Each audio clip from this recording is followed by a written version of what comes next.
Good afternoon बच्चों। चलें, आज से हमको एक नया टॉपिक स्टार्ट करना है। एम्प्लॉय स्टॉक ऑप्शन प्लान या employ stock option scheme. Hello, सबसे पहले जो हम बात करने वाले हैं इस स्कीम के अंदर कि ये प्लान होता क्या है। सबसे पहले तो बेटा इसके बारे में हम डील करते हैं, क्या है। हेलो, ओके, तो चलो इस प्लान के बारे में समझते हैं, क्या कॉन्सेप्ट है ये वो समझते हैं। सर ये कुछ राइट इशू के जैसा होता है क्या? नहीं बेटा, ये राइट इशू के जैसा नहीं होता। तो सर ये बोनस इशू और दूसरे इशू के जैसा है क्या? नहीं बेटा, उनसे टोटली डिफरेंट है, बहुत कुछ डिफरेंट है।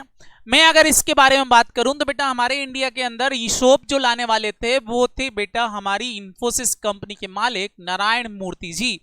उन्होंने हमारे इंडिया के अंदर ईशोप जो है सबसे पहले ला करके एक कॉन्सेप्ट डेवलप किया था इंडिया के अंदर कि ऐसा भी कुछ होता है। वर्ल्ड के अंदर तो बहुत सारी कंपनियां दे रही थी, बट हमारे इंडिया में जो लाए वो नारायण मूर्ति जी लेके आए इसको। तब जाके बेटा हमारे एक्ट के अंदर कुछ प्रोविजंस वगैरह क्रिएट किए गए इसको लेकर के कि क्या किस तरह से ईसोप होगा, आएगा तो क्या होगा, कैसे होगा, उसको लेकर के प्रोविजंस डेवलप हुए और वो सारी बातें। लेकिन आप बोलोगे सर ईसोप होता क्या है, पहले तो ये बताओ। ईसोप कुछ नहीं बेटा, एक तरह का ऑप्शन कॉन्ट्रैक्ट है जिसमें एम्प्लॉयर अपने एम्प्लॉय को एक कॉन्ट्रैक्ट लेटर देता है। वो कॉन्ट्रैक्ट लेटर ही एम्प्लॉय को बेटा फ्यूचर में एक स्पेसिफिक डेट पर एम्प्लॉय को कंपनी के शेयर्स खरीदने का, कंपनी के स्टॉक को खरीदने का ऑप्शन देता है कि आप ये शेयर खरीद लो और शेयर खरीद के इसको मार्केट में बेचोगे तो आपको पैसा मिलेगा, फंड मिलेगा। ये बेसिकली क्या है बेटा, आपका ईशोप है। तो ईशोप के अंदर आपको ये बात तो समझ में आ गई कि क्या होने वाला है। कंपनी अपने एम्प्लॉय को ऑफर देती है कि वो शेयर्स खरीद ले और जो शेयर उसको खरीदना है वो उसको कंपनी सस्ते में देगी, जिससे कंपनी का एम्प्लॉय उन शेयर से पैसे बना सकता है, फंड बना सकता है, कैश बना सकता है। That is your ESOP. इसी को हम क्या बोलते हैं, फटाफट बोलो, एम्प्लॉय स्टॉक ऑप्शन। सर ये क्यों करेगी कंपनी, कैसे होगा, थोड़ा सा और हमको समझाओ। अगर बेटा इसको मैं प्रॉपरली और समझाऊं, थोड़ा सा समझाने के लिए, तो ऐसा मानो कि कंपनी अपने एम्प्लॉय को, जो कंपनी के एम्प्लॉय हैं, कंपनी अपने एम्प्लॉय को शेयर सर्टिफिकेट देगी, लेकिन आज नहीं देगी, फ्यूचर की किसी डेट पर देगी। फ्यूचर की किसी डेट पर शेयर सर्टिफिकेट ट्रांसफर करेगी। और ये जब शेयर ट्रांसफर करेगी तो कंपनी ये शेयर सर्टिफिकेट उसको या तो फ्री ऑफ कॉस्ट दे देती है, जैसे कि हम हमारे एग्जिस्टिंग शेयर होल्डर को फ्री ऑफ कॉस्ट शेयर देकर के बोनस बोल रहे थे। लेकिन जब कंपनी फ्री ऑफ कॉस्ट अपने एम्प्लॉय को शेयर देती है तो वो बोनस नहीं कहलाता बेटा, ईशोप कहलाता है। तो फ्री ऑफ कॉस्ट भी दे सकती है या रिड्यूस प्राइस पर दे सकती है। रिड्यूस प्राइस मतलब बेटा स्टॉक मार्केट में मान लो शेयर की प्राइस 80 रुपए चल रही है तो कंपनी उनको 50 रुपए में ही शेयर्स दे दे, 50 रुपीज में ही शेयर्स दे दे कि 50 रुपए ही दे दो आपको, 180 वाला शेयर आपका सस्ते में। सर ये तो राइट इशू के जैसा हो गया। बिल्कुल बेटा, राइट इशू के जैसा ही हो गया। मतलब देखा जाए तो ईशोप दोनों का कॉम्बिनेशन है, दोनों का कॉम्बिनेशन है, बोनस का और राइट इशू का। लेकिन बोनस और राइट इशू में हम शेयर जैसे ही ऑफर करते हैं तुरंत एम्प्लॉय को दे देते हैं, लेकिन ईशोप में शेयर इमीडिएटली नहीं दिए जाते। शेयर्स एक कुछ समय बाद देने का कॉन्ट्रैक्ट होता है। मतलब शेयर आज नहीं देंगे, आज से कुछ दिन बाद देंगे, ऐसा कॉन्ट्रैक्ट होता है ईशोप के अंदर। मतलब फ्यूचर में शेयर देने की बात की जाती है। जबकि बेटा बोनस जैसे ही डिक्लेयर होता है, आप सबने पढ़ लिया, तुरंत बेटा शेयर्स दे दिए जाते हैं। इसके अलावा राइट इशू के अंदर भी बेटा हम जैसे ही पब्लिक इशू लाते हैं तुरंत उनको शेयर्स दे देते हैं। ईसोप में ऐसा नहीं होता। ईसोप के अंदर शेयर मिलते तो हैं, लेकिन उसका एक कॉन्ट्रैक्ट एम्प्लॉय के साथ में साइन किया जाता है। एम्प्लॉय को वो कॉन्ट्रैक्ट लेटर दे दिया जाता है और बोला जाता है कि ये कॉन्ट्रैक्ट लेटर लेकर के तुम फ्यूचर में आना। जब तू फ्यूचर में आएगा तो जैसा हमारा कॉन्ट्रैक्ट हुआ होगा फ्री में या रिड्यूस प्राइस पर, उस प्राइस पर तेरे को शेयर्स दे दिए जाएंगे। ये ईशोप और राइट इशू और बोनस में थोड़ा सा डिफरेंस है, लेकिन देखा जाए तो ये दोनों का कॉम्बिनेशन है, दोनों के जैसा ही कुछ है। बस फर्क ये है, ये एग्जिस्टिंग शेयर होल्डर को ना मिल करके ये कंपनी के एम्प्लॉय को दिया जा रहा है। सर कंपनी ऐसा करती ही क्यों है? कंपनी को करने का फायदा क्या, और कौन सी कंपनियां ये करती हैं? इंपॉर्टेंट चीज बेटा, वो कंपनियां ईसोप लेके आती हैं जिन कंपनीज में सब कुछ एम्प्लॉय के भरोसे ही चलता है। लाइक मैन्युफैक्चरिंग कंपनीज आपकी हो गई, सर्विस इंडस्ट्रीज तो टोटली डिपेंडेंट ऑन एम्प्लॉय के ऊपर ही डिपेंडेंट होती है सर्विस इंडस्ट्रीज। जैसे फॉर एग्जांपल मैं आपसे बोलूं, दोनों के कॉम्बिनेशन का लेकर के चलूं, तो जैसे सॉफ्टवेयर कंपनी हो गई। सॉफ्टवेयर कंपनी जो होंगी बताओ बेटा, उनका टोटली असेट, एक बड़ी असेट उनकी एम्प्लॉय ही होते हैं, जिनको वो ट्रेंड करके तैयार करते हैं कि सॉफ्टवेयर बनाए। तो उनकी सबसे बड़ी असेट एम्प्लॉय ही होते हैं। और क्या होगा अगर एम्प्लॉय जॉब छोड़ के चला जाए? तो बेटा कंपनी में ताला लग जाएगा, कंपनी बंद हो जाएगी। जैसे फॉर एग्जांपल मैं आपसे बात करूं, नाहटा एकेडमी के अंदर अगर सारी की सारी फैकल्टी रेजिग्नेशन दे करके सारी की सारी फैकल्टी चली जाए, तो नाहटा एकेडमी को फिर चलाना मुश्किल हो जाएगा। क्यों? क्योंकि it is service industry, totally dependent on faculty. Basic कंपनियां भी होती हैं बेटा जो टोटली डिपेंडेंट होती हैं कंपनी के एम्प्लॉइज पर, और चूंकि वो कंपनी के एम्प्लॉइज पर डिपेंडेंट होती हैं बेटा, इसलिए यहां पर एक जो बड़ी बात है वो ये कि कंपनी चाहती है कि उसका एम्प्लॉय जॉब छोड़ के ना जाए। क्यों? क्योंकि उसने बेटा उसको टोटली ट्रेंड किया हुआ होता है, और वो चाहती है कि ये कंपनी के लिए काम करे जिससे कंपनी की ग्रोथ हो। लेकिन किसी एम्प्लॉय को रोकें कैसे, किसी एम्प्लॉय को रोक के कैसे रखें, that is a problem. Company के एम्प्लॉय को हम किस तरह से रोकें कि वो हमारी बिजनेस के अंदर रुका रहे, जॉब छोड़ के ना जाए। मतलब यहां कंपनी कोई गाना गाएगी क्या, ना जाओ सैया छुड़ा के भैया, और एम्प्लॉय रुक जाएगा? ऐसा होगा क्या, बताओ? नहीं। तो फिर कंपनी क्या करे? जैसे फॉर एग्जांपल मैं आपसे बोलूं, ये एक टीसीएस कंपनी हो गई, हमारी एक सॉफ्टवेयर कंपनी है। सॉफ्टवेयर कंपनी का ये एक इन्फोसिस भी बेटा क्या है, एक सॉफ्टवेयर कंपनी। दोनों ही कंपनियां अलग अलग हैं, दोनों के ऑनर अलग अलग हैं, दोनों सॉफ्टवेयर कंपनीज हैं, दोनों सॉफ्टवेयर बनाती हैं। टीसीएस के अंदर मान लेते हैं ये कोई बंदा है जो काम करता है, एम्प्लॉय है। कोई बंदा है जो कंपनी के अंदर क्या करता है बेटा, काम करता है। अब सोचो अगर इन्फोसिस इसको एक बड़ा ऑफर दे दे कि आओ तुम मेरे यहां काम करो, मैं तुमको बड़ी हुई सैलरी दूंगी, बड़ा हुआ पीएफ दूंगी, बड़ा हुआ पेंशन दूंगी, बड़ी बड़ी बातें कर दे इन्फोसिस, तो बताओ बेटा आदमी तो बड़ा आशावादी होता है। बोलो, जैसे आपको हमने बोला कि सीएस कर लो, सीएस करोगे तो ये बन जाओगे, वो हो जाएगा, ऐसा हो जाएगा, वैसा हो जाएगा, बड़ी बड़ी बातें दी, आप सब सीएस करने आ गए। क्लियर होता है कि नहीं? आदमी को फ्यूचर दिखाओ, आदमी सोचने लग जाता है। मैंने इसको फ्यूचर दिखाया कि देख टीसीएस छोड़, इन्फोसिस में काम कर, बहुत फायदा है। तो आदमी क्या सोच लेगा बताओ बेटा? ये सोचने लग जाएगा कि हाँ यार इन्फोसिस में काम करूंगा, इन्फोसिस में जाऊंगा तो बड़ी हुई सैलरी मिलेगी। बोलो हेलो। हाँ सर, बड़ी बड़ी सैलरी मिलेगी, बिल्कुल बड़ी हुई सैलरी मिलेगी। इसके अलावा इस पैसे से गर्लफ्रेंड बनाऊंगा, शादी करूंगा, बच्चे होंगे, घर परिवार अच्छे से चलेगा। आदमी सोच सकता है कि नहीं, बोलो?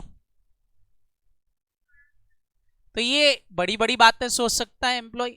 अब सोचो, जब एम्प्लॉय इतना सोचेगा तो क्या ये जॉब छोड़ के जा सकता है कि नहीं? बोलो हाँ या ना? जा सकता है। इन्फोसिस वहां से बेटा गाना गा के बुला रही है कि आ जाओ आ जाओ, और ये बोल रही है ना जाओ ना जाओ। बताओ एम्प्लॉय किसकी सुनेगा? जहां उसको फायदा होगा उसकी सुनेगा। तो बेटा सॉफ्टवेयर कंपनी की सबसे बड़ी दिक्कत यही होती है कि टर्नओवर ऑफ एम्प्लॉय बहुत ज्यादा होता है।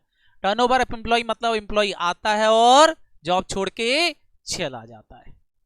अब आप ये सोचो कि अगर ये जॉब छोड़ के चला गया तो टीसीएस को क्या नुकसान हो जाएगा? बताओ बेटा, अगर ये जॉब छोड़ के चला गया तो टीसीएस को क्या नुकसान होंगे, क्या लॉसेस हो जाएंगे? आप थोड़ा सा कंसंट्रेशन इस पे रखो तो आपको ये सब समझ में आ जाएगा। बताओ बेटा, क्या नुकसान होगा टीसीएस को अगर ये जॉब छोड़ के चला गया तो? बिल्कुल बेटा, टीसीएस के लॉसेस अगर हम देखें तो एक तो बेटा एग्जिस्टिंग एम्प्लॉय जाएगा, तो इसकी जगह मेरे किसी एक नए एम्प्लॉय को अपॉइंट करना पड़ेगा। बोलो, तो क्या फ्री में एम्प्लॉय अपॉइंट हो जाते हैं कि रिक्रूटमेंट कॉस्ट लगती है? बिल्कुल बेटा, हमको कुछ रिक्रूटमेंट कॉस्ट लग जाएगी, खर्चा हो जाएगा कंपनी का। इसके अलावा जो एम्प्लॉय आएगा क्या उसको हमको ट्रेनिंग भी देना पड़ेगी? बोलो, तो ट्रेनिंग फ्री में होगी कि ट्रेनिंग कॉस्ट भी लगेगी? ट्रेनिंग कॉस्ट भी लगेगी। जो एम्प्लॉय आया बेटा वो अनस्किल्ड एम्प्लॉय होगा स्टार्टिंग में। बोलो, अब वो जब वो अनस्किल्ड होगा तो आप खुद सोचो बेटा, जब वो अनस्किल्ड होगा तो फिर उसको बेटा ट्रेनिंग देकर के हम स्किल्ड बनाएंगे। इसके अलावा भी बेटा ट्रेन्ड पर्सन भी पहले तो सीखता है खुद से। बोलो, तो कुछ चीजें बेटा हमारी तोड़ेगा फोड़ेगा और कुछ अजीबोगरीब काम करेगा, तो कुछ नुकसान टीसीएस को बाद में भी होंगे। बोलो, जब तक कि एक वेल ट्रेंड एम्प्लॉय, वेल एक एक्सपीरियंस बंदा नहीं बन जाता तब तक उसको नुकसान होता है। इसलिए कंपनी जनरली बोलती है हमको एक्सपीरियंस बंदे चाहिए। बोलो, तो कंपनी को नुकसान पे नुकसान होंगे बताओ बेटा एम्प्लॉय के जॉब छोड़ने के कारण। इसके अलावा अपॉर्चुनिटी लॉस तो है ही बेटा। अगर ये एम्प्लॉय यहाँ काम करता है तो कोई हो सकता है एक ऐसा सॉफ्टवेयर बना देता जिससे कंपनी को बहुत सारे प्रॉफिट हो सकते थे, लेकिन वो अपॉर्चुनिटी लॉस हो ही गया क्योंकि कंपनी वहां चला गया। तो आप जरा सोचो, क्या कंपनी एम्प्लॉय को जाने देगी? तो क्या करे कंपनी? क्या करे कंपनी के एम्प्लॉय जॉब छोड़ के ना जाए? बेटा टीसीएस भी इसको फ्यूचर के सपने दिखा दे। सर कैसे फ्यूचर के सपने दिखा दे? टीसीएस बेटा इसको फ्यूचर के सपने दिखाए। इससे बोले टीसीएस कि भाई तू ना जा, अगर तू मेरे यहां पर 3 साल तक काम करता है, 3 साल तक काम करता है तो तेरे लिए एक ऑफर है। एम्प्लॉय बोलता क्या ऑफर? बोले हम 3 साल बाद आपको 5000 शेयर देंगे, 5000 शेयर्स देंगे, जिसकी मार्केट प्राइस 5000 रुपए चल रही है, और फ्री ऑफ कॉस्ट देंगे। लेकिन आज नहीं देंगे, कब देंगे? 3 साल बाद। आज नहीं देंगे, फ्री ऑफ कॉस्ट देंगे। अब देखो बोनस जैसी बात चलेगी, फ्री ऑफ कॉस्ट देंगे, लेकिन आज दे रहे कि 3 साल बाद देंगे? किसको दे रहा है? एग्जिस्टिंग शेयर होल्डर को दे रहा है कि एग्जिस्टिंग एम्प्लॉय को देंगे? वो भी वो जो 3 साल तक कंटिन्यू काम करे, जॉब छोड़ के ना जाए। तो अब बताओ बेटा एम्प्लॉय यहां भी सपने देखेगा कि नहीं? बोलो, अब यहां उसको 3 साल बाद कितना मिलने वाला है यदि देखा जाए तो कितना मिलने वाला है बेटा उसको? 2.5 करोड़ मिलने वाला है कि नहीं? बोलो, तो एम्प्लॉय बेटा यहां भी सोचेगा, क्या सोचेगा फटाफट बोलो। एम्प्लॉय यहां भी सोचेगा कि वाह अब बड़ी हुई पैसे मिलेंगे, 2.5 करोड़ मिलेगा। कब मिलेगा? 3 साल बाद। 3 साल बाद 2.5 करोड़ मिलेगा, गर्लफ्रेंड बनाऊंगा, घुमाऊंगा, शादी करूंगा। क्या ये बात समझ में आई? बोलो, बच्चे करूंगा, बड़े बड़े सपने देखेगा बेटा। बोलो, बड़े सपने बड़े बच्चे। क्लियर? हेलो, क्या एम्प्लॉय यहां भी सपने देखेगा? हाँ या ना बोलो, फटाफट बोलो। अब बताओ कौन से सपने बड़े दिख रहे हैं, कहां पर जाने में फायदा है? टीसीएस के साथ काम करने में फायदा है। तो फिर बेटा वो टीसीएस छोड़ के नहीं जाएगा। तो बता बेटा, अगर वो टीसीएस छोड़ के नहीं जाएगा तो कंपनी को क्या फायदा, कंपनी को क्या फायदा हो रहा है? सोचो कंपनी को क्या फायदा हुआ, बताओ बेटा। क्या उसकी कॉस्ट वॉस्ट बच जाएगी कि नहीं? बोलो, कंपनी को प्रॉफिट होंगे कि नहीं? का एम्प्लॉय काम करेगा, दिल लगा के काम करेगा तो प्रॉफिट होंगे कि नहीं होंगे? तो दैट इज अ ईसोप। इसी को हम क्या बोलते हैं बेटा? ईसोप बोलते हैं। आई थिंक अभी कुछ क्लियरिटी बनी कि नहीं? तो बताएं बेटा, कोई आपसे पूछता है कि सर व्हाट इज ईसोप, किसको हम ईसोप बोलेंगे, तो आप क्या बोलोगे? बताओ बच्चों, आप क्या बोलोगे? ईसोप किसको बोलोगे? बोलो।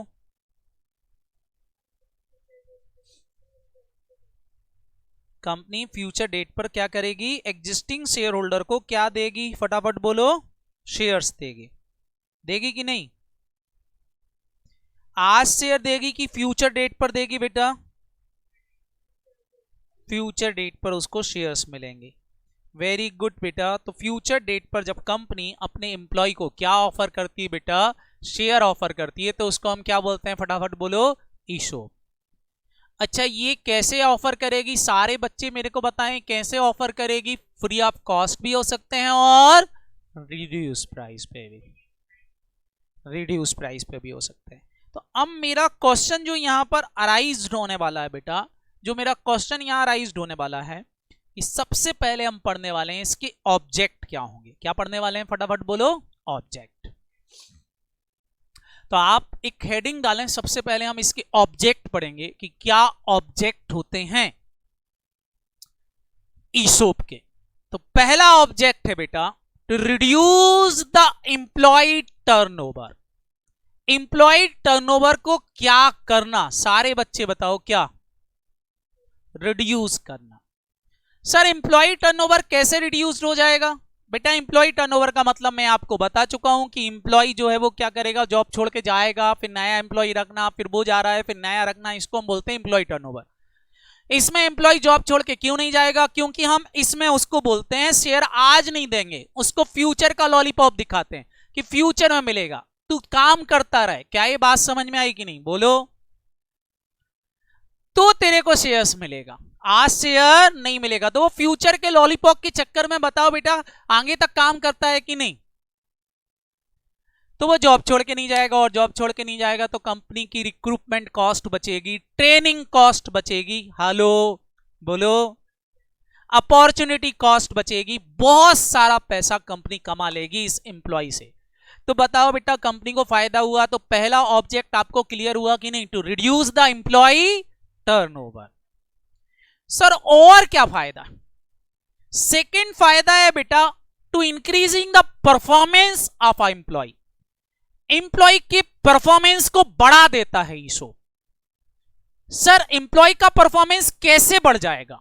एम्प्लॉय का परफॉर्मेंस इंक्रीज हो जाता है बेटा ईसोप से। सर कैसा? लाइक दिस, इस तरह से बेटा कंपनी क्या करती है? अपने एम्प्लॉय के परफॉर्मेंस को इंक्रीज कर देती है। हेलो सर कैसे? जरा दिखाओ हमको। तो देखो बेटा कुछ इस तरह से परफॉर्मेंस बढ़ जाएगा। काम देखो कितना फास्टली चल रहा है।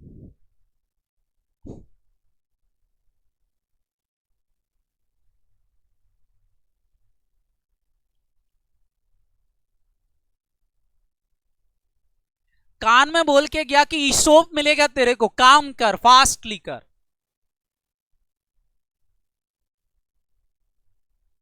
बेटा वो कान में बोल के गया तेरे को क्या मिलेगा? ईसोप मिलेगा, काम कर। तो फास्टली काम कर रहा है कि नहीं? बोलो। तो बताएं बेटा फायदा होगा कि नहीं होगा? होगा। परफॉर्मेंस इंक्रीज करना। अब आप बोलोगे सर परफॉर्मेंस कैसे इंक्रीज होता है? तो ये तो बेटा एक बात हुई, लेकिन बेसिकली परफॉर्मेंस कैसे इंक्रीज होता है जरा उसको समझो। क्या होता है कि जैसे मैं एक एग्जांपल ले रहा हूं बेटे, एक अमेरिकन पाई कंपनी है कोई, इस कंपनी का एक कोई इंप्लॉय है, वाओ, ये बंदा कंपनी के अंदर काम करता है। अभी अमेरिकन पाई कंपनी का मान लो एक शेयर $2 पर शेयर का मिल रहा है, ये उसकी कोई चेयरमैन है। ये बंदी सोचती है कि क्यों ना इसके परफॉर्मेंस को बढ़ाया जाए, परफॉर्मेंस बढ़ाने के लिए इसको पैसा दें या शेयर्स दें। तो इसने तय किया कि हम इसको फ्यूचर में क्या देंगे, फटाफट बोलो, शेयर्स देंगे। फ्यूचर में शेयर्स देंगे तो इसके साथ एक कॉन्ट्रैक्ट कर लिया कि तेरे को 1 लाख स्टॉक डॉलर शेयर्स मिलेंगे ₹2 वाले 3 साल बाद। अब बताओ बेटा, ये काम करेगा, दिन रात काम करेगा, क्यों? क्योंकि ये सोच रहा है कि अगर $2 का शेयर मिलने वाला है और फ्यूचर में 3 साल बाद अगर वो महंगा हो जाए तो उसको फायदा है कि नहीं। तो बेटा ये क्या करेगा, बहुत मेहनत करेगा, जी तोड़ मेहनत करेगा। जी तोड़ मेहनत करेगा तो बताओ बेटा, ये सेल होगी और सेल होगी तो प्रॉफिट बढ़ेंगे, और प्रॉफिट होंगे तो शेयर की प्राइस भी क्या होगी, बढ़ेगी कि नहीं, बोलो। और जब फ्यूचर में शेयर की प्राइस बढ़ेगी, आप खुद सोचो बेटा, जब फ्यूचर में शेयर की प्राइस बढ़ेगी तो इसको ₹2 वाला शेयर्स ₹2 में मिलेगा, लेकिन मान लो उस समय शेयर की प्राइस ₹3 चल रही है, इसकी मेहनत के कारण शेयर की प्राइस ₹3 हो गई। तो आप मेरे को बताओ, इसको तो ₹2 के हिसाब से शेयर मिलने वाले थे, मतलब इसको 2 लाख की वैल्यू के शेयर मिलने वाले थे, लेकिन फ्यूचर में अब इसको 2 की वैल्यू के मिल गए कि 3 की वैल्यू के मिले, ₹3 की वैल्यू वाले मिल गए। तो बताओ बेटा, इसको भी फायदा हुआ कि नहीं। ये भी मेहनत करेगा, जानबूझ के मेहनत करेगा। क्या मेहनत करेगा, ये चाहेगा कि हम मेहनत करके शेयर की प्राइस को और बढ़ा लें, ताकि क्या हो जाए, फटाफट बोलो, और ज्यादा फायदा हो। कंपनी तो 2 लाख का ही फायदा दे रही थी, लेकिन एक्चुअल में इसको फायदा कितने का हो गया, फटाफट बोलो, 3 लाख का फायदा हो गया। 1 लाख का जो एक्स्ट्रा फायदा हुआ वो इसकी मेहनत के कारण हुआ कि नहीं। तो कंपनी का परफॉर्मेंस भी ईसोप के कारण क्या हो जाता है, फटाफट बोलो, इंक्रीज हो जाता है। तो कंपनी अपने परफॉर्मेंस को भी बढ़ाना चाहती कि यार इंक्रीज होना चाहिए, कुछ बेनिफिट और मिलना चाहिए। बेनिफिट कब मिलेंगे, जब क्या होगा बेटा, शेयर की प्राइस क्या हो जाएगी, बढ़े। अच्छा, शेयर की प्राइस कब बढ़ेगी, आप ये सोचो, शेयर की प्राइस कब बढ़ेगी, जब परफॉर्मेंस अच्छा होगा, परफॉर्मेंस बढ़ेगा। अगर परफॉर्मेंस डाउन रहा तो क्या शेयर की प्राइस बढ़ेगी, शेयर की प्राइस भी डाउन ही रहेगी। तो एम्प्लॉय क्या करेगा, बताओ बेटा। देखो, अगर मैं उसको बोनस दे देता तो बोनस में उसको बेटा रिलैक्स रहता। क्या मैं उसको बोल दूं कि देख, तेरे को है ना आज से 3 साल बाद ₹2 लाख का बोनस दूंगा, तो बेटा उसको बोलता ठीक है, काम करो नहीं करो, ₹2 लाख तो मिलना ही है, 3 साल तक इंतजार करता, बस, क्लियर। लेकिन सोचो, ईसोप के अंदर अगर वो काम नहीं करेगा तो शेयर की प्राइस डाउन जा सकती।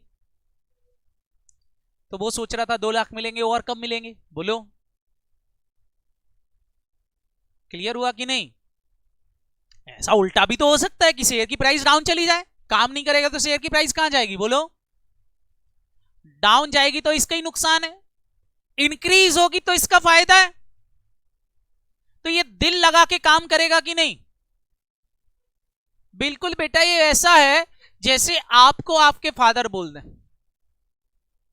कि अगर सीएस एग्जीक्यूटिव इस अटेम्प्ट में पास हो गए तो कार दिला देंगे। तो आप मेरे को बताओ, कार आज मिलेगी कि फ्यूचर में मिलेगी, सुनाई नहीं दिया मेरे को। लेकिन उसके लिए क्या करना पड़ेगा, उसके लिए क्या करना पड़ेगा, और पढ़ाई कैसे करना पड़ेगी, बिना मन के कि दिल लगा के पढ़ना पड़ेगा, दिल लगा के पढ़ना पड़ेगा। क्या ये बात समझ में आई, बोलो।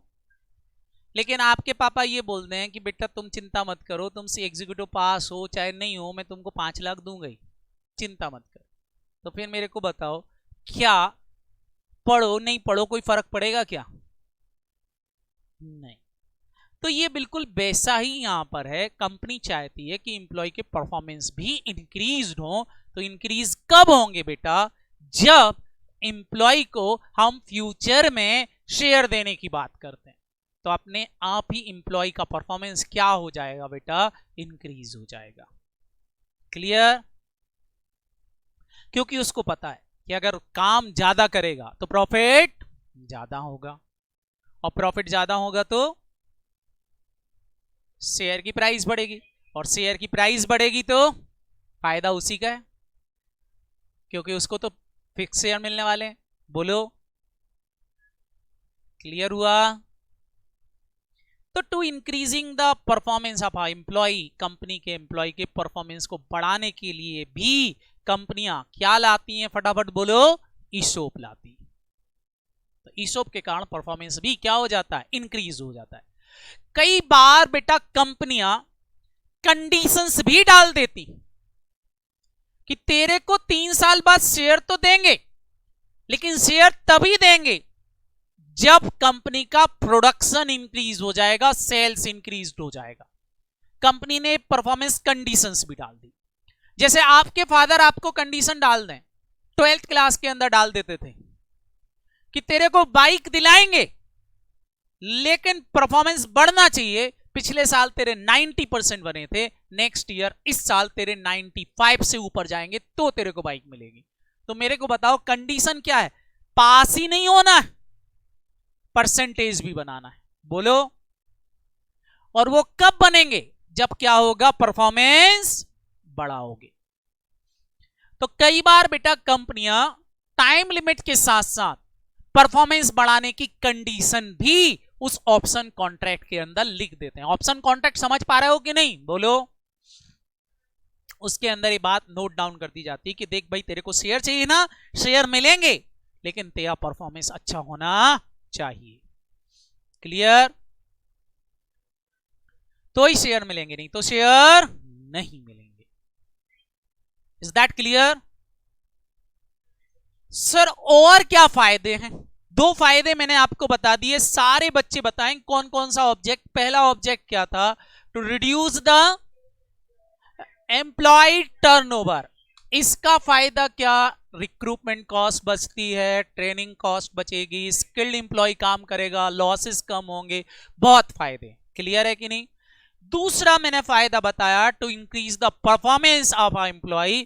अगर एम्प्लॉय का परफॉर्मेंस बढ़ गया तो फायदा किसको मिलेगा? सारे बच्चे बताएं, फायदा किसको मिलेगा? एम्प्लॉय को। क्लियर? केवल एम्प्लॉय को फायदा है कि कंपनी को भी फायदा है? कंपनी को भी फायदा हो रहा है कि नहीं? ध्यान रखना। थर्ड ऑब्जेक्ट होता है बेटा, थर्ड ऑब्जेक्ट की बात करते हैं तो एम्प्लॉय टू अ ओनर। जो एम्प्लॉय होता है बेटा, वो ओनर की तरह काम करता है, एज अ ओनर काम करता है। सर क्या फर्क पड़ता है एम्प्लॉय एक ओनर की तरह काम करे या फिर बेटा एक एम्प्लॉय की तरह काम करे? क्या फर्क पड़ता है? फर्क पड़ता है बेटा, ये देखो, यहां पर हम बात कर रहे हैं कि अभी ये बंदा कैसे काम कर रहा है? As a employ. Clear? Hello? तो कैसे काम होगा? देखो, अगर ये एज अ एम्प्लॉय काम करता है तो कैसे काम होगा, इसको समझो। जैसे मैं आपसे बोल रहा हूं ये एज अ एम्प्लॉय काम करता है तो क्या होगा, देखो।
तो देखा आपने, जब कोई बंदा एज अ एम्प्लॉय काम करता है तो क्या हो सकता है, कंपनी की वाट भी लगा सकता है, बोलो।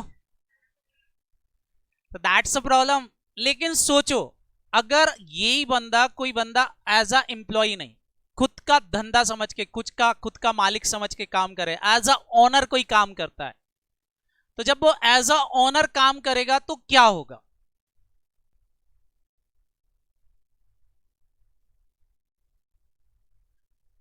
तो जब एज अ ओनर करेगा तो सामने वाला बिल्कुल पूरी कोशिश कर लेता है कि बिजनेस बढ़े, बोलो हाँ या ना। तो बताओ बेटा, अगर हम कंपनी के ओनर इंप्लॉय को ही बना दें, इंप्लॉय ओनर कैसे बन जाएगा? मैं उसको क्या दे रहा हूं, पैसा दे रहा हूं कि शेयर दे रहा हूं? तो सारे बच्चे बताओ, कंपनी का इंप्लॉय अपने आप को ओनर मानने लगेगा कि नहीं? और जब वो ओनर मानेगा तो बताओ बेटा, वो काम जो भी करेगा प्रॉपरली करेगा, क्या सोच के करेगा कि यार ये कंपनी मेरी कंपनी है, मेरे को अच्छे से काम करना चाहिए, बोलो। तो फायदा मिलेगा कि नहीं? That's a benefits. तो आप बताएं बेटा, पैसे में बोनस दे दूं, मतलब मैं इंप्लॉय को बोनस दूं लेकिन कैश के फॉर्म में दूं, इंप्लॉय को बोनस दूं और शेयर के फॉर्म में दूं, तो मेरे को बताओ दोनों में से ज्यादा अच्छा रास्ता कौन सा है? शेयर्स वाला। शेयर्स वाला रास्ता क्यों अच्छा है? सारे बच्चे बताएं, शेयर्स वाला रास्ता क्यों अच्छा है? वेरी गुड बेटा, क्योंकि शेयर होल्डर अपने आप को इंप्लॉय ना मान करके क्या मानने लगे, सॉरी, इंप्लॉय अपने आप को इंप्लॉय ना मान के क्या मानेगा? Owner of the company. तो काम और अच्छे से करेगा जिससे कंपनी के प्रॉफिट और बढ़ेंगे। क्यों? क्योंकि वो जानता है कि यार जो शेयर मिल रहे हैं वो फ्यूचर में वैल्यू बढ़ेगी अगर मैं काम ढंग से करूंगा तो। क्लियर? इसके अलावा बेटा नेक्स्ट ऑब्जेक्ट होता है to increasing the wealth of a company, company की वेल्थ को बढ़ाना। कंपनी की वेल्थ कैसे बढ़ेगी? कंपनी की वेल्थ कैसे बढ़ेगी बेटा? इंप्लॉय दिन रात काम करेगा। क्लियर? क्योंकि वो सोचेगा कि उसको क्या मिलने वाला है, स्टॉक ऑप्शन अवार्ड के रूप में मिलने वाले हैं। वो दिन देखेगा ना रात देखेगा, काम करेगा दिन भर। तो शेयर की प्राइस क्या होगी? फटाफट बोलो, उसके काम करने से शेयर की प्राइस भी क्या होगी? बढ़ेगी। और सारे बच्चे बताओ, अगर शेयर की प्राइस बढ़ेगी तो ये कंपनी का फायदा है कि नहीं? तो कंपनी अपनी वेल्थ को भी क्या कर सकती है इसके थ्रू? फटाफट बोलो, इंक्रीज कर सकती है। There are most beneficial part of issue. Clear? तो कंपनी का फायदा है बेटा क्या करने से? फटाफट बोलो, ईशोप देने से। तो शेयर की प्राइस भी बढ़ेगी। इसके अलावा कंपनी के प्रॉफिट बढ़ जाएंगे, कंपनी की कॉस्ट रिडक्शन होगा। कंपनी की कॉस्ट कौन सी रिड्यूस होगी? आप कुछ सोचो बेटा, recruitment cost, training cost company बचाएगी कि नहीं? बोलो। इसके अलावा बेटा बोनस अगर कैश के फॉर्म में देते तो वो पी&एल में खर्चा आता, एक एक्स्ट्रा आता कि नहीं? बोलो। यहां हम शेयर्स दे रहे हैं तो शेयर का खर्चा डिवाइड हो जाता है सालों में, तो वो भी फायदा मिलता है। क्लियर? तो कंपनी की वेल्थ भी बढ़ती है, शेयर्स की प्राइस भी बढ़ती है। इसके अलावा बेटा increasing wealth of employ, employ की भी वेल्थ इंक्रीज होती है विदाउट रिसीविंग कैश, कैश को लिए बिना। क्यों? क्योंकि कैश की जगह कंपनी के एम्प्लॉय को यहां पर क्या मिल रहे हैं? फटाफट बोलो, शेयर्स। हम पहले भी देख चुके हैं, कंपनी ने बोला था कि कंपनी उसको 1 लाख शेयर्स देगी $2 वाले, लेकिन अगर उसने काम करके शेयर की प्राइस ₹3 पहुंचा दी तो 1 लाख से उसकी वेल्थ वैसे ही बढ़ जाएगी कि नहीं? बोलो। तो ये तो बढ़ना ही है। इसके अलावा कंपनी ने कोई पैसा नहीं दे रही, कंपनी ये क्या देगी? फटाफट बोलो, शेयर्स। और जब बेटा शेयर्स देगी तो शेयर्स देने से फायदा क्या होगा? शेयर्स देने से फायदा क्या होगा? 1 लाख की टैक्स, टैक्स बेटा कैपिटल गेन टैक्स कम होता है अदर टैक्स से, होता है कि नहीं? बोलो। तो फायदा मिलेगा। दूसरा, कंपनी का कैश आउटफ्लो नहीं होगा, कंपनी को कैश नहीं देना पड़ा। क्या देना पड़ा? फटाफट बोलो, शेयर्स देना पड़े। तो कंपनी को भी फायदा, शेयर होल्डर को भी फायदा। बोलो। इसका फायदा देख करके जो दूसरे एम्प्लॉय हैं वो भी बेटा बहुत अच्छे से काम करेंगे, प्रेजेंट ऑफ माइंड के साथ काम करेंगे, जिससे कंपनी की वेल्थ क्या हो? फटाफट बोलो, इंक्रीज हो, बढ़े। क्लियर? तो ये सारे क्या होते हैं बेटा? फायदे होते हैं जिससे शेयर की प्राइस बढ़े, इंक्रीज हो, ये सब चीजों के कारण ही कंपनी क्या करती है, फटाफट सारे बच्चे बताएंगे, ईसोप देना पसंद करती है बजाय कि कैश में बोनस बांटने के। अब मेरे को बताओ बेटा, एज अ कंपनी सेक्रेटरी आप किसी बड़ी कंपनी में काम कर रहे हो, तो कंपनी के एम्प्लॉय को अगर रोकना होगा तो आप डायरेक्टर को क्या सजेस्ट करोगे? ईसोप देने का। क्लियर है कि नहीं, बोलो। That is a most beneficial part of ESOP. इसलिए कंपनियां बेटा ईसोप लेके आती हैं, तो they are object of ESOP. समझ में आया, बोलो। तो अब हम बेटा इसका मीनिंग पढ़ सकते हैं एक बार कि ईसोप का मतलब क्या है। अगर हम मीनिंग पढ़ें तो अब आपको मीनिंग क्लियर होगा ईसोप का।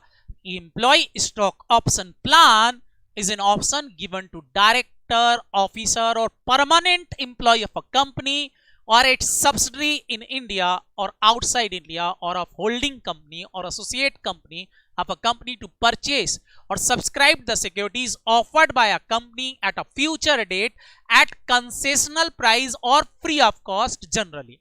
बोलो, याद रहेगा? ये डेफिनेशन क्या है बेटा, हमारे ईसोप की डेफिनेशंस हो गई जो कंपनियां ईसोप ला करके रिप्रेजेंट करती हैं। आई थिंक इतना सबको समझ में आ गया होगा बेटा ईसोप क्यों लाती हैं कंपनियां, बोलो। और ईसोप में शेयर्स जो मिलेंगे वो आज ही मिलेंगे कि फ्यूचर में मिलेंगे? फ्यूचर में मिलेंगे। वेरी गुड बेटा। और ये बिल्कुल बेटा राइट इशू के जैसे भी हो सकते हैं, बोनस के जैसे भी हो सकते हैं, क्योंकि फ्री ऑफ कॉस्ट भी दे सकती है कंपनी और कंसेशनल प्राइस पर भी कंपनी दे सकती है। समझ में आया बेटा इतना? तो ये हमको इतना याद रखना है। सर कौन कौन से प्रोविजंस ऐसे हैं जो ईसोप में कवर होंगे? बेटा इस चैप्टर के अंदर जो हम पढ़ने वाले हैं वो ये सारे प्रोविजंस पढ़ने वाले हैं अंडर द ईसोप। क्या क्या पढ़ने वाले हैं हम ईसोप के अंदर? हम हमारे कंपनीज एक्ट के हिसाब से बात करें तो हम क्या क्या पढ़ने वाले हैं? एक तो हम पढ़ने वाले हैं बेटा सेबी रेगुलेशन 2014। पहले सेबी रेगुलेशन 1999 था, अब नया रेगुलेशन आ गया है, रिप्लेस हो गया है। रेगुलेशन 2014 इज एप्लीकेबल, लेकिन ये एप्लीकेबल होगा केवल लिस्टेड कंपनीज पर। इसके अलावा हम पढ़ेंगे बेटा गाइडेंस नोट जो हमारे ICAI institute of chartered accountant of India ने इशू किया हुआ है। वो गाइडेंस नोट पढ़ेंगे कि इसकी अकाउंटिंग कैसे होती है। उसके लिए ICAI ने अकाउंटिंग के लिए बेटा क्या इशू कर रखा? Guidance note. लेकिन बड़ी कंपनी पर एक गाइडेंस नोट नहीं लगता। बड़ी कंपनी के लिए बेटा इंड AS 102 इशू कर रखा है, तो इंड AS 102 हम डील करेंगे, पढ़ेंगे इंड AS 102 क्या बोलता है। तो ये बड़ी कंपनीज के ऊपर एप्लीकेबल है। इसके अलावा सारी कंपनीज पर ये तो लगेंगे ही लगेंगे। सेक्शन 62 सबसेक्शन 1B और सेक्शन 2 सबसेक्शन 37, और इसके अलावा बेटा rule 12 of share capital and debenture rule 2014 का। तो ये इतने कॉन्सेप्ट अगर देखे जाएं तो ये केवल ईसोप से रिलेटेड कॉन्सेप्ट हैं जो अकाउंट और लॉ के अंदर हमको देखने को मिलते हैं। मैंने सबको एक साथ यहां लिखा हुआ है। कौन सी वाली चीज तो हर एक कंपनी पे लगेगी, तो मैंने बोला section 62, section 2 subsection 37 of companies act 2013। इसके अलावा rule 12 of the company share capital debenture rule 2014 का। बायबैक पर रूल 17 था और ईसोप पर क्या है? रूल 12। याद रहेगा? तो ये बेटा हमको बेसिकली मोस्ट इंपॉर्टेंट पार्ट जो है वो यहां डील करना है। आई थिंक इतना सबको क्लियर हो गया होगा कि हम चैप्टर क्या पढ़ रहे हैं, कॉन्सेप्ट क्या है, बोलो। वेरी गुड बेटा।